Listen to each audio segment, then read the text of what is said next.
Sonnet philosophique. Dédicace. Amis, j'ai dans le champ sans fin de vos pensées, tout en rêvant, choisi quelques sauvages fleurs, pour leurs ardents parfums et leurs vives couleurs, et les ai dans mes vers côte à côte enchâssés. Hélas, mes durs sonnets les tiennent oppressés. Elles perdent en eux leur sève et leur senteur, elles qui, dispersant leur souffle enchanteur, ondulaient librement par le vent balancé. Je vous fais don portant de leur bouquet pâli, vous y reconnaîtrez le reflet affaibli des amples floraisons écloses dans votre âme. Mais vous saurez aussi que mon cœur enivré, épuisant dans leur sein leur arôme de flamme, bat plus calme et plus fort pour l'avoir respiré.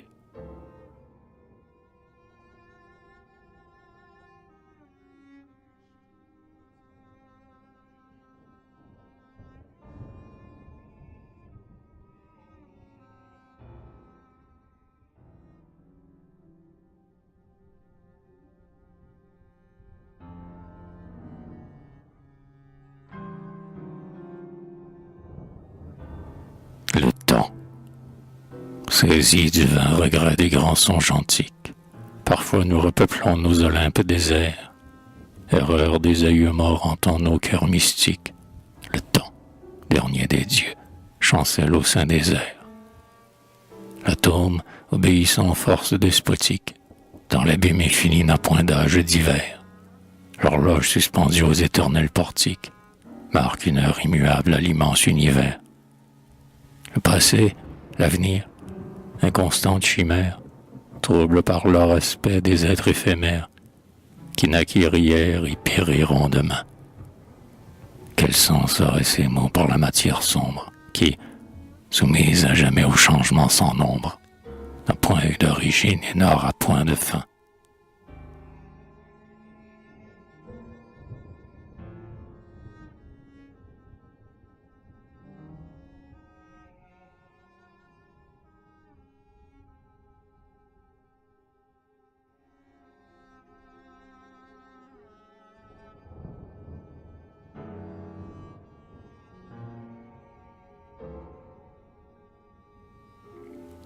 Les forces.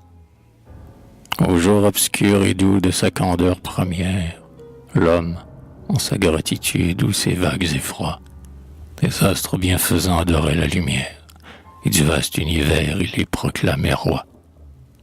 De ces faux souverains, rigides justicières, la raison depuis lors a renversé les droits, et nous les a montrés, ces amas de poussière, signes mystérieux des forces et des lois.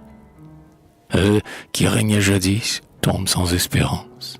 Ils ne sont que la vive et splendide apparence d'un principe caché toujours en mouvement. Nos sens ont inventé leur beauté éternelle. Leurs fantômes glacés peuplent le firmament.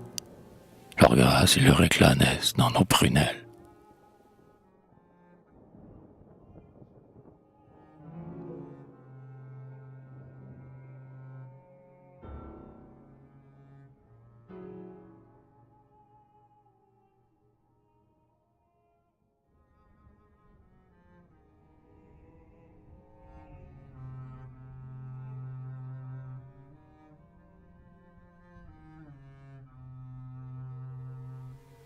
La vie.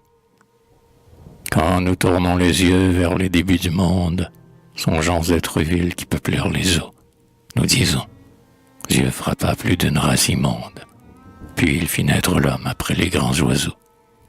Et plus tard, en trouvant quelques couches profondes, et trouvant dans le sol les débris de nos os, un enfant plus parfait de la terre féconde, reniera notre sang, notre âme et nos travaux. Pourtant nous sommes fils des monstres de l'abîme, et d'héritiers plus purs l'humanité victime, à son tour périra pour leur donner le jour. La route du progrès pas à pas est suivie, dans l'univers, ainsi qu'en notre étroit séjour, s'enchaînent sans repos les formes de la vie.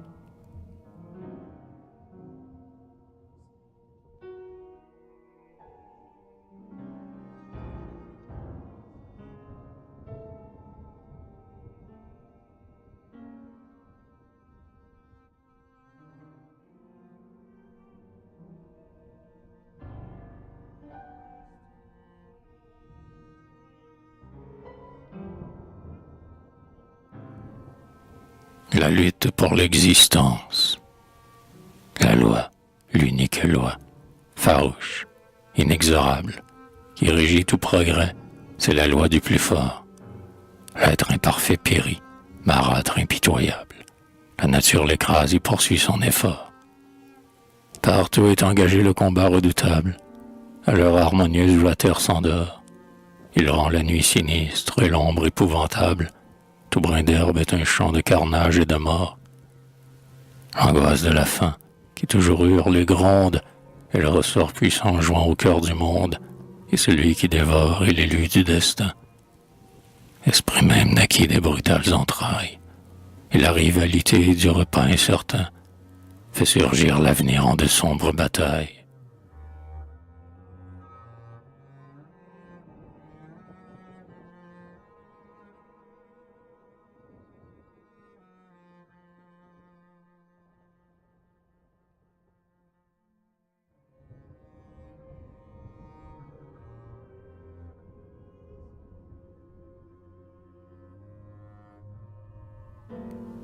La source. La source des cristals frémis sous la fougère. La voici qui murmure et court sur les cailloux. Tout enfant, autrefois dans sa nappe légère, nous avons en riant miré nos fronts si doux. Aussi n'est-elle point à nos cœurs étrangère. Nous lui disons tout bas, te souviens-tu de nous? Quoi? Ne savons-nous pas que l'onde est passagère? Sans cesse un flot s'enfuit devant un flot jaloux. Par son aspect charmant, c'est encore notre source, mais changeante toujours en sa rapide course. Peut-elle être aujourd'hui ce qu'elle fut hier? Et notre âme, elle aussi, se transforme à tout âge. Qu'est-ce donc après tout que notre moi si fier, rien qu'un vain souvenir dans une frêle image?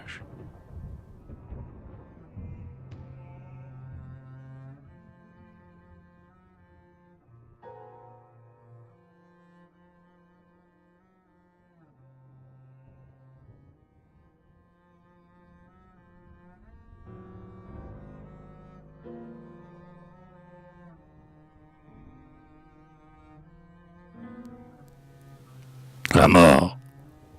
La vie est une mort incessamment active. Pour exister longtemps, il faut périr toujours. Chaque instant la détruit, la forme fugitive, dont la beauté si chère enivre nos amours. La mort délivre enfin la matière captive, lui rouvrant l'univers et ses vastes séjours.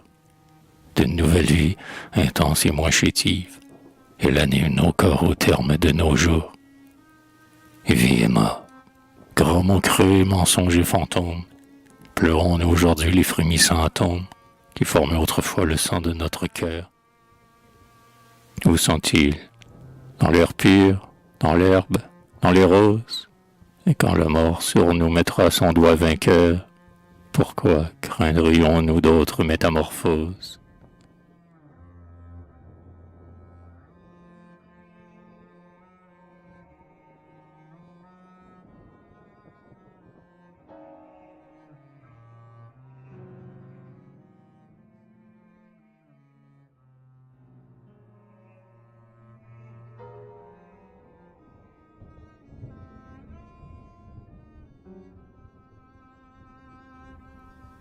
Dieu.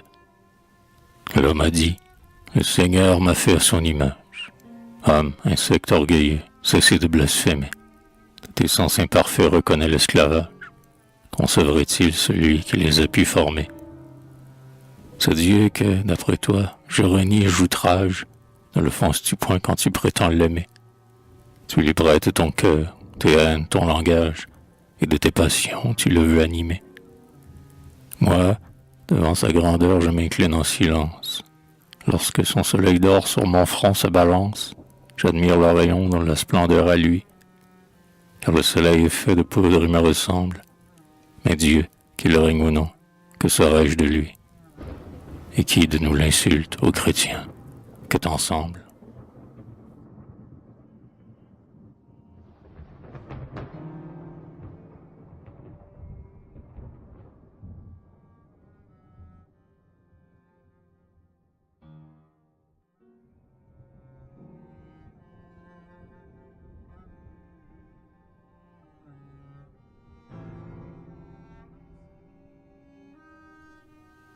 premiers âges. Quels rêves insensés, formés par les poètes, ont placé l'âge d'or au berceau des humains. Nous avons vu s'éteindre, en nos lentes conquêtes, les siècles par milliers sur nos sombres chemins. Nous avons combattu de monstrueuses bêtes, nous avons labouré le sol avec nos mains, nous avons succombé dans de mornes défaites, sans avoir entrevu les brillants lendemains. De l'animalité nous dégageant à peine, alors que nous traînons encore sa lourde chaîne, pourquoi ce vain regret allant vers le passé?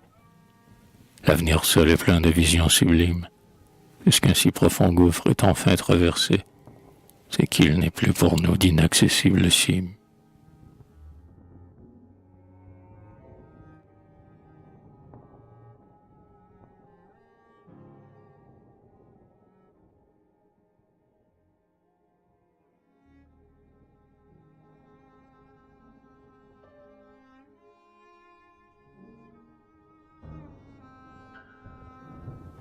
Les sentiments. La France, traversant des tragiques journées, vit placer la raison sur les divins autels. Pourtant la froide reine, aux foules prosternées, ne saurait imposer des décrets immortels. Son règne achèverait soudain nos destinées. Contre le sphinx obscur nous cesserions nos duels. Quittant leurs vains espoirs, nos âmes résignées ne s'élanceraient plus vers de merveilleux ciels. Car nous marchons guidés par un sublime rêve qui, flottant à nos yeux et reculant sans trêve, se transforme toujours, mais sans pâlir jamais. Et les sentiments seuls, en nous prêtant des armes, nous mènent à l'assaut de tous les hauts sommets. Pour conquérir les cœurs, Jésus versa des larmes.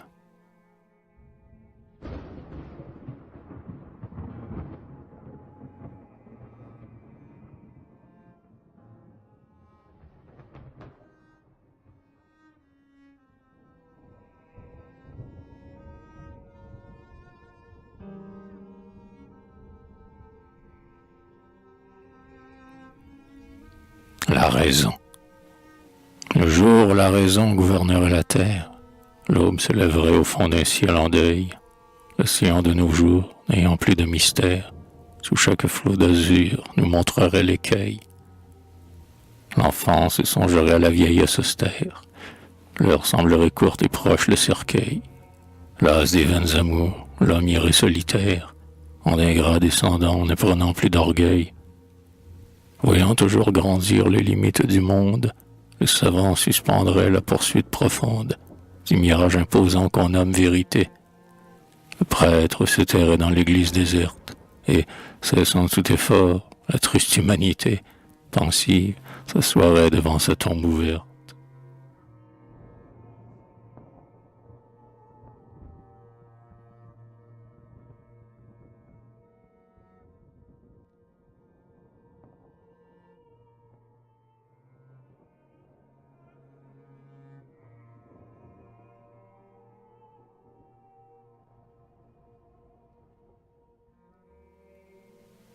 L'idéal, féconde illusion que le penseur méprise, indestructible espoir de bonheur inconnu, une fausse sagesse en vain veut qu'on te brise, dans le fond de nos cœurs tu fleuris, ingénu. C'est toi qui nous conduis sur la haute entreprise, qui nous fait accomplir un progrès continu, et chaque vin d'amour dont notre âme se grise, de ton fruit immortel à long flot est venu. Par toi, dont le pouvoir les inspire et les fonde, 1000 religions ont consolé le monde, les martyrs ont chanté, voyant le ciel ouvert. Le siècle se croit grand parce qu'il te renie, ta forme change, hélas, nous en avons souffert, mais rien ne détruira ton essence infinie.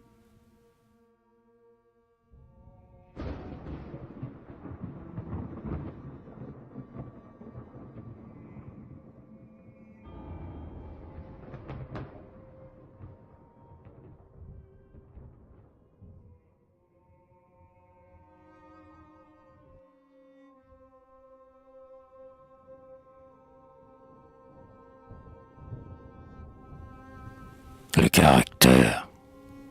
Un peuple est noble ou vil par son seul caractère. L'esprit, dans ses destins, n'agit qu'au second rang. Les sentiments acquis, partage héréditaire, lentement transformés, coulent avec le sang. Le type originel siècle à siècle s'altère, un trait parfois subsiste et s'en va grandissant. Puis tout à coup surgit un héros solitaire qui saisit en sa main ce levier tout-puissant. Un désir, un besoin, un espoir, une haine. Tels sont les fondements de la puissance humaine. Et tout ce qu'on élève est bâti là-dessus. L'être qui laisse au monde une immortelle trace, qu'il soit César, Bouddha, Mahomet ou Jésus, incarna dans son sein le rêve d'une race.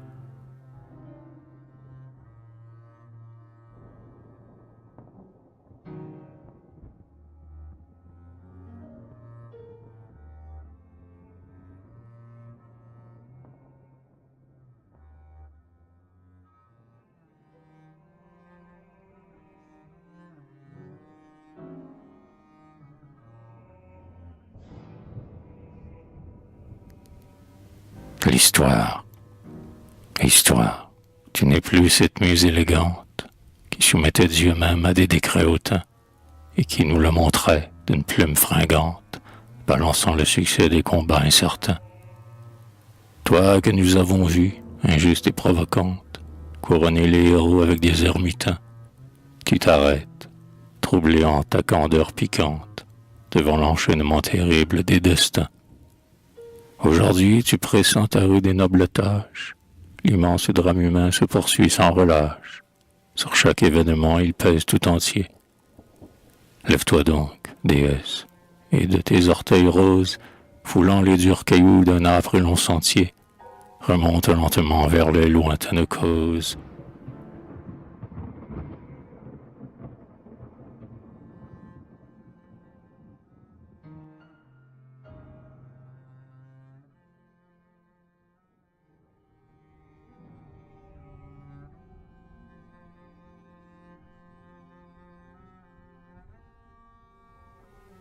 La morale.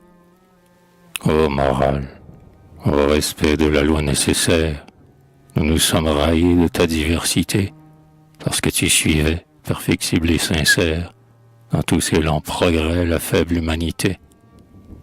Pour t'avoir vu ainsi varié sur la terre, notre esprit contre toi souvent s'est révolté.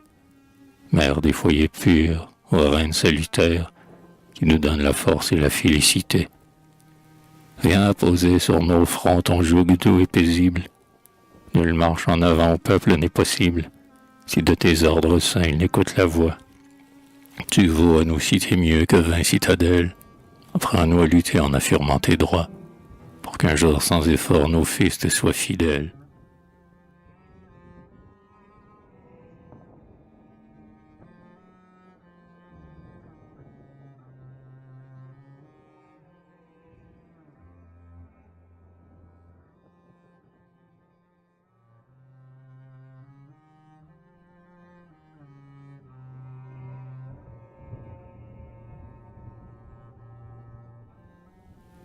La voix des morts. Morts qui dormaient, couchés dans nos blancs cimetières. Parfois, en relisant tous vos noms oubliés, je songe que nos cœurs à vos froides poussières, par des fils infinis puissants sont liés. Muets, vous dirigez nos volontés altières. Par vos désirs éteints, nos désirs sont pliés. Vos âmes dans nos seins revivent tout entières. En nous vos longs espoirs vibrent, multipliés. Bien que nous franchissions une sphère plus haute, vos antiques erreurs nous induisent en faute, nous aveuglent encore malgré tous nos flambeaux. Car le passé de l'homme en son présent subsiste, et la profonde voix qui monte des tombeaux dicte un ordre implacable auquel nul ne résiste.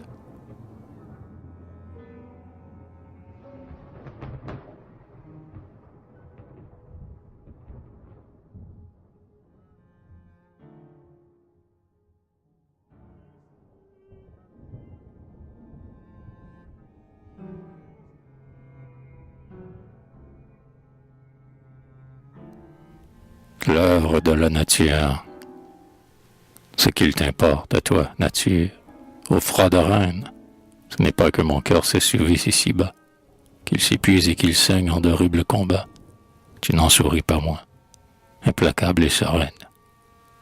Ce qu'il t'importe, à toi, c'est que la moindre graine trouve un sol favorable et germe sous tes pas.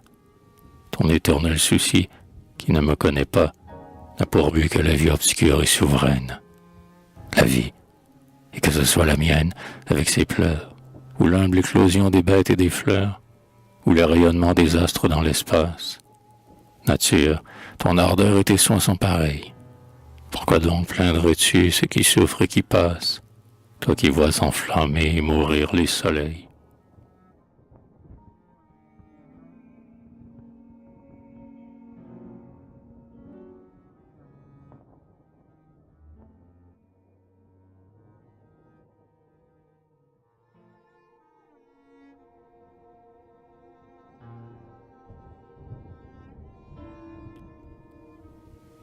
Les races de l'avenir.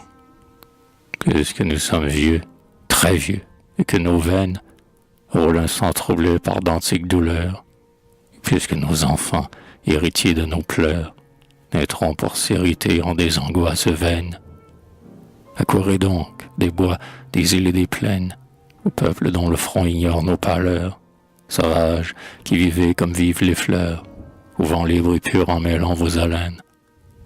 Ah, moutins de cuivre et d'ébène, venez, ouvrez donc l'avenir à ces infortunés, à qui nous léguerons demain nos défaillances. Ah, rendez à nos fils la sève d'autrefois, pour qu'à notre savoir ajoutant nos vaillances, votre rire puissant éclate dans leur voix.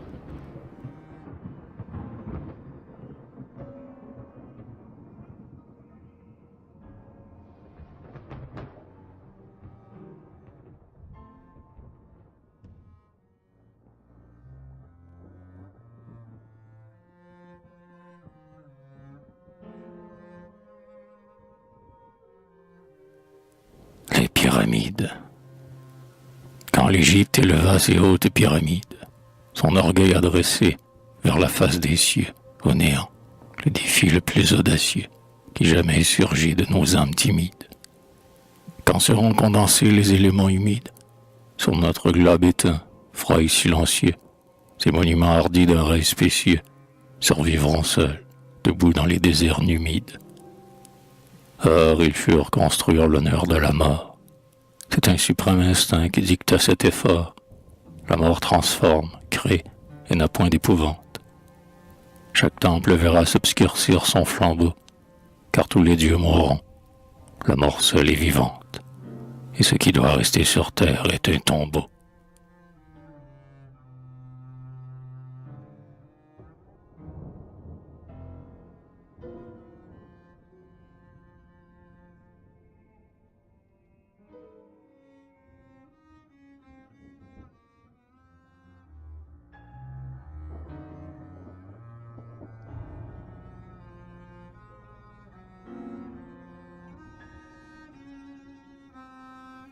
Le but final. Pour qui travaillons-nous, ouvriers sans salaire? Le savoir au moins, ce serait bon. Pourtant, voir le but, quel qu'il soit, rendrait enfin content le cœur humain, gonflé d'espoir et de colère. Si tout n'est pas perdu de l'œuvre séculaire, nous lutterons encore, jour à jour, en chantant, pour porter jusqu'aux cieux l'édifice éclatant du progrès éternel que le temps accélère. Hélas, le besoin vil d'apaiser notre faim, la lutte pour la vie est la suprême fin, vers qui tend tout l'effort de nos âmes hautaines. L'esprit subtil y va par des chemins divers, et, malgré la fierté des visions lointaines, nos douleurs sont sans fruit pour l'immense univers.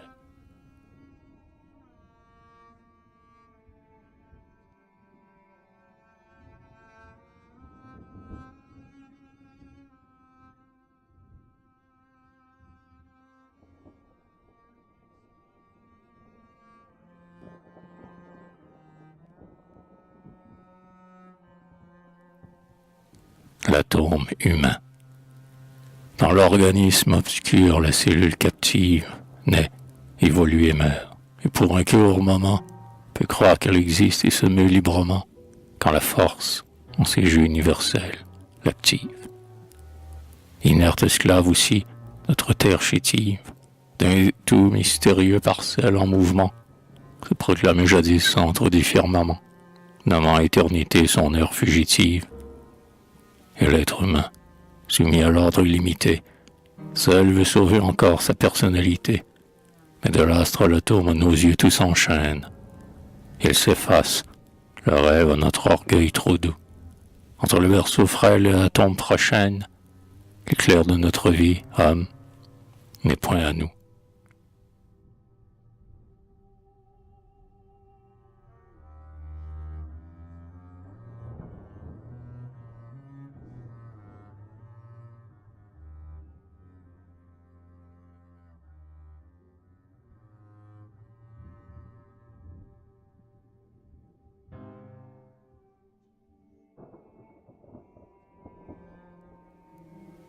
La fin d'un monde. Parfois, lorsque je songe aux sombres destinées qui sont nôtres, mon cœur ému se glace en moi, car c'est un sort étrange, amer et plein d'effroi, celui que subit l'homme en ses courtes années. Vers un but inconnu s'efforce détourné, n'obéissez jamais un instant à sa loi. Il souffre, pleure et lutte, il ne sait pas pourquoi, car il voit au néant ses œuvres condamnées. Si la terre demain s'arrêtait dans son cours, on serait fait de l'être et du temps et des jours. Un seul choc, et soudain tout redeviendrait flamme. Où donc serait alors la gloire, le progrès, le renom du guerrier, la beauté de la femme? Pourquoi tant espérer s'il n'est plus rien après?